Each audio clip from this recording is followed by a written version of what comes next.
पूरे हिंदुस्तान में 3,65,000 अंग्रेज मारे गए, कुछ 2-4 अंग्रेज जिंदा बच गए। वो भागकर किसी तरह से लंदन पहुंच गए। और वो भागे भी कैसे?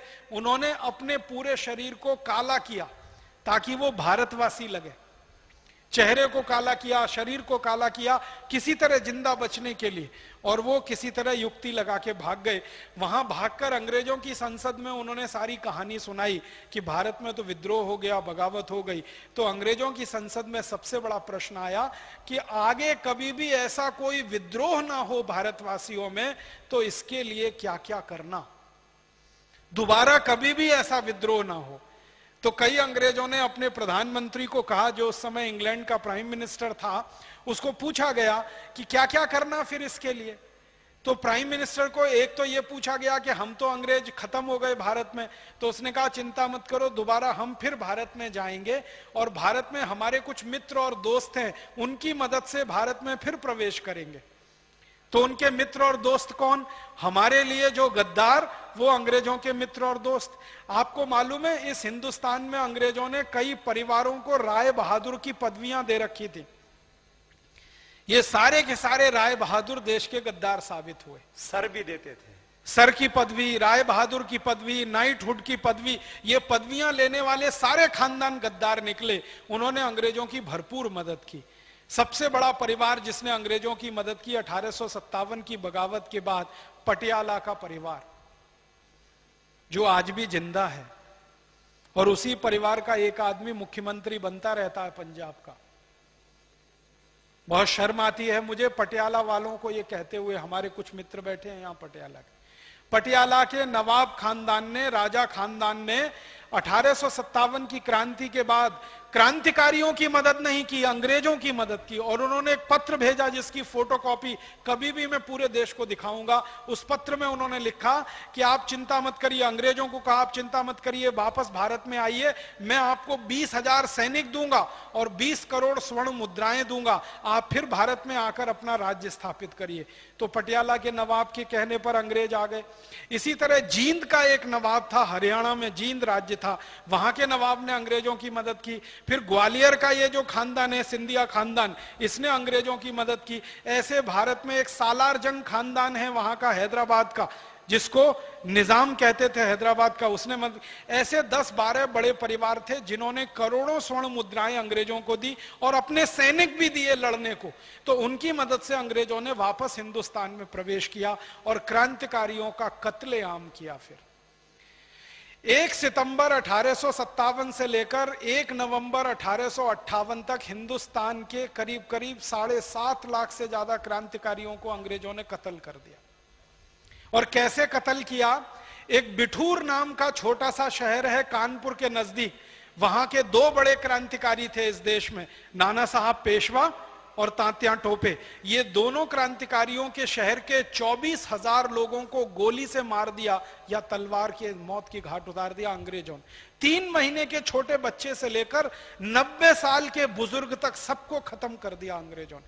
अपराध क्या था उनका? कोई अपराध नहीं था, बस एक ही अपराध था कि वो तात्या टोपे और नाना साहब पेशवा के शहर में रहते थे। तो अंग्रेज कहते थे ये सब बगावत करेंगे और क्रांतिकारी बनेंगे, इसलिए सबको कत्लेआम करो। और ये कत्लेआम अंग्रेजों ने भारत के पटियाला नवाब, माने पटियाला राजा, जींद का राजा, ग्वालियर का सिंधिया खानदान, इनके सैनिकों की मदद से किया था। और ये सारे कत्लेआम पूरे देश में हुए। अंग्रेजों की सरकार फिर स्थापित हो गई। फिर अंग्रेजों की सरकार जब स्थापित हुई तो क्वीन विक्टोरिया ने एक ऐलान किया। 1 नवंबर 1858 को वो ऐलान भारत के बड़े बड़े अखबारों में छपा। उस जमाने में अंग्रेजी कोई अखबार निकलते थे, उनमें छपा। उस ऐलान में कहा गया कि आज के बाद भारत में कंपनी की सरकार नहीं चलेगी, कानून की सरकार चलेगी।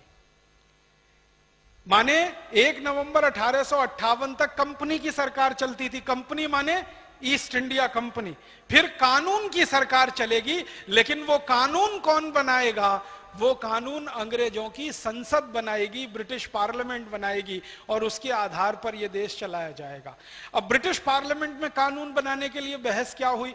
ब्रिटिश पार्लियामेंट में बहस यह हुई कि कानून ऐसे बनाए जाने चाहिए कि सारे भारतवासी कभी भी दोबारा से खड़े ना हो सकें और अंग्रेजों के खिलाफ बगावत ना कर सकें। तो सबसे पहला कानून जानते हैं क्या आया? सबसे पहला कानून, आपको हैरानी होगी जानकर, अंग्रेजों के खिलाफ जो बगावत हुई थी वो सशस्त्र बगावत थी, उसमें हथियारों का इस्तेमाल हुआ था। अंग्रेजों ने सबसे पहला कानून बनाया कि भारत में हथियार वही रख सकेगा जिसके पास लाइसेंस होगा, लाइसेंस जिसके पास नहीं होगा वो हथियार रखने का अधिकारी नहीं होगा। तो अंग्रेजों ने क्या किया? लाइसेंसिंग ऑफ आर्म्स एक्ट, यह पहला कानून बनाया। और इस कानून के आधार पर क्या किया गया? घर घर की तलाशियां ली गई, किसके घर में बंदूक है, किसके घर में हसिया है, छुरा है, चाकू है, क्या क्या हथियार है, वो सब अंग्रेजों ने छीन लिए, क्योंकि अंग्रेजों को डर था इन्हीं हथियारों की मदद से भारतवासी दोबारा फिर बगावत कर सकते हैं। तो सबसे पहले उन्होंने लाइसेंसिंग ऑफ आर्म्स एक्ट बना के हथियार छीनने का कानून बनाया। और एक बार भारतवासियों के हथियार छिन गए तो भारतवासी कमजोर हो गए, और वो कमजोरी इतनी भारी पड़ी कि अगले 90 साल तक फिर अंग्रेजों की गुलामी हमें सहन करनी पड़ी। ये एक कानून बनाया उन्होंने। ये कानून दुर्भाग्य से आजादी के 62 साल के बाद भी अभी चल रहा है इस देश में। मालूम है, हथियार वही रख सकता है जिसके पास लाइसेंस हो सकता है, और लाइसेंस देने का काम सरकार करती है। पहले काले गोरे अंग्रेजों की सरकार वो काम करती थी, अब काले अंग्रेजों की। लेकिन आजकल ऐसा दूसरा होता है राजीव भाई, शरीफ आदमी लाइसेंस लेकर के हथियार खरीदता है और जो गुंडा होता है वो बिना लाइसेंस वाला। तो अब उल्टा चल रहा है। तो एक कानून की मैंने मिसाल दी। दूसरा एक कानून अंग्रेजों ने बनाया, Indian police act. Police act बनाया वो ये कि हर भारतवासी कभी भी अंग्रेजों के खिलाफ कुछ ना करे, उसको मारकर, पीटकर, दबाकर, कुचलकर कंट्रोल करने के लिए एक एजेंसी चाहिए। तो पुलिस नाम की एक व्यवस्था उन्होंने खड़ी की। आपको मालूम है 1858 से पहले इस देश में कोई पुलिस नहीं थी, किसी भी राजा ने पुलिस नहीं रखी। आर्मी रखी, सेना होती थी, पुलिस नहीं होती थी, क्योंकि पुलिस की जरूरत नहीं थी।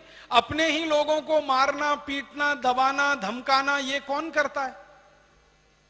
कोई राजा अपनी प्रजा को ये अत्याचार करेगा? लेकिन अंग्रेजों ने पुलिस बनाई जिसका नाम रखा इंडियन पुलिस एक्ट, और उसमें जो आधार दिया वो ये कि हर पुलिस वाले को राइट टू ऑफेंस होगा, किसी भी भारतीय नागरिक को राइट टू डिफेंस नहीं होगा। माने कोई भी अंग्रेज पुलिस अधिकारी किसी भी दिन गला पकड़ के आपको लाठी से मारने लगे तो आपको लाठी पकड़ने का भी अधिकार नहीं होगा, आप सिर्फ पिटते रहिए। और अगर उस पुलिस अधिकारी की लाठी आपने पकड़ ली अपना डिफेंस करने के लिए तो केस आपके खिलाफ बनेगा कि अंग्रेज अधिकारी को ड्यूटी करने से आपने रोका।